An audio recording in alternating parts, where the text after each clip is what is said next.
Uzogwetshwa iminyaka engama-50 umsolwa osolwa ngokushushumbisa imoto ayiwelise ziye eMozambique endaweni yaseMkhanyakude eWeyingane zakwethu.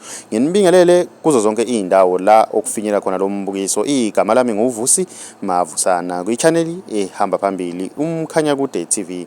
Ukhomishane wamaphoyisa kazwelonke ka-SAPS Weyingane zakwethu usesamukele ke laphana ke isigwebo sikaVusi Amos Zulu osolwa ngokuthi ushushumbisa imoto ayifake ngaphakathi eMozambique Weyingane zakwethu. Kubiwa ukuthi umalwane ubengungqondongqondo ezigamekweni zokuhlukumeza imiphakathi enyakatho nesifundazwe ngaphansi kwesifunda uMkhanyakude. Umalwane ugwetshwe inkantolo yaseNgwavuma ngoLwesithathu iminyaka engu-50 ebhadla ejele. Mina ngiyafisa ke ukuzwa uvo lwakho ukuthi wena ngabe kuthini okwakho ukuphawula ngalolu daba. Ake sidibane lapha kwi-comment section ngizwe uvo lwakho ukuthi wena ngabe kuthini okwakho ukuphawula.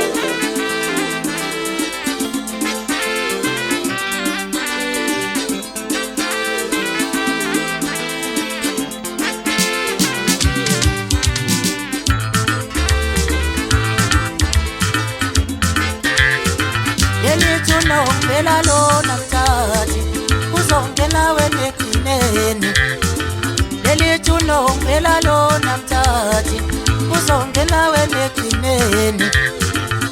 Womgodo ngela wona mthathi uzongena wenegcineni.